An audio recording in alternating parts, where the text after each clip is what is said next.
Bonjour. Lorsqu'on critique les gens de 82, certains pensent que nous sommes de simples emmerdeurs, des aigris, des gens qui veulent qu'on leur donne aussi leur part, des frustrés, des gens qui ne sont pas fiers de n'avoir pas aussi eu leur part, des déstabilisateurs, des gens qui veulent voir le pays à feu et à sang, des pouvoiristes, des gens qui veulent à tout prix le pouvoir et à tous les prix.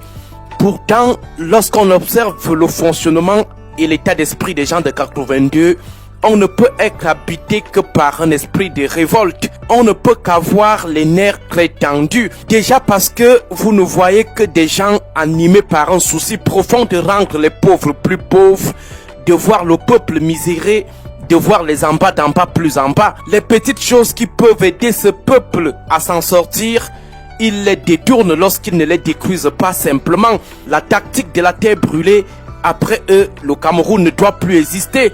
Si ce n'est pas leurs enfants, ça doit être le néant. Ensuite, parce que vous voyez des gens qui pillent ostentatoirement l'argent du pays.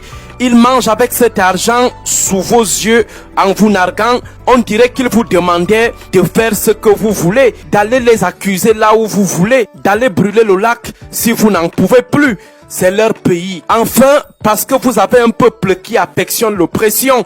Lorsqu'on le malmène, il se sent à l'aise. Un peuple qui voue une haine viscérale à toute personne qui veut prendre sa défense. Un peuple qui s'est accommodé à son oppression.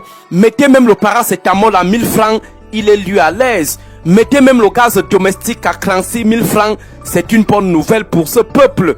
Avec tout ceci, lorsque vous êtes lucide, vous ne pouvez que vous lever un matin comme ça avec les yeux rouges, les nerfs très tendus, très révoltés, envie de demander aux gens de 82, vous vous prenez pour qui à la fin? Mais calmons-nous un peu. Voilà des gens qui depuis 2013, près de 10 ans aujourd'hui, n'arrivent pas à livrer une route à deux sens de 196 km qu'ils appellent autoroute. Pourtant, ils facturent au peuple camerounais le kilomètre de route à 3,5 milliards, lorsque la Côte d'Ivoire est à 1,5 milliard. Près de 10 ans après, même pas les 60 premiers kilomètres qu'ils avaient promis en 2017, parce que les travaux démarrés en 2013 devaient seulement durer 48 mois. Mais après, c'était une première prolongation de 12 mois, après une deuxième de 14 mois, pour ensuite venir parler le gros français avec les réceptions techniques. Or, nous on sait que la réception veut dire livraison, que l'infrastructure est déjà livrée. C'est comme ça que l'argent sort seulement chaque jour sur ces 60 km. Tantôt 287 milliards, tantôt 345 milliards et après c'est déjà 423 milliards de coût global. Rien que 60 km sur les 196. Les 60 km qui devaient commencer à Douala pour Edea. Mais comme ils ne voulaient pas commencer par le côté ayant plus d'obstacles, car pressés de vite faire un truc qui allait éblouir et montrer qu'ils travaillent beaucoup, qu'ils aiment le pays, ils ont commencé par le côté le plus facile, Yaoundé Bipodi, en passant par Lobo. Et même comme ça, près de 10 ans après, avec 653 engins et 52 309 hommes mobilisés, tout n'est pas toujours fini. Lorsque vous prenez même leur maquette, vous comparez l'autoroute décrite dans ce dessin avec le peu de morceaux de route déjà réalisés, vous vous dites que nous sommes en plein trucage, que cette maquette n'en dit rien au montage de Hollywood.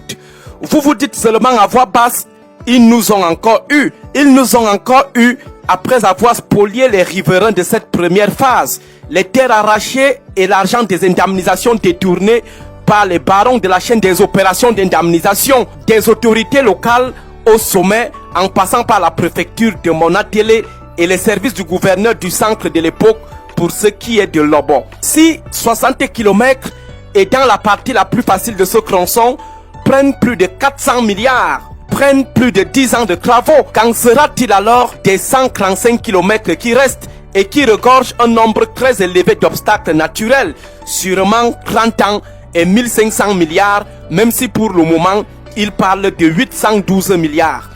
Parlant de ce deuxième tronçon dont l'achèvement des travaux devrait nous permettre de faire Yaoundé-Douala en moins de 2h15 au lieu de 5h30 lorsqu'on est chanceux, Parlant de ce deuxième tronçon, depuis 2020, on ne trouve pas toujours qui va le réaliser. Toutes les entreprises sont désormais très regardantes sur la certitude que les gens de 82 leur remettront leur argent à la fin.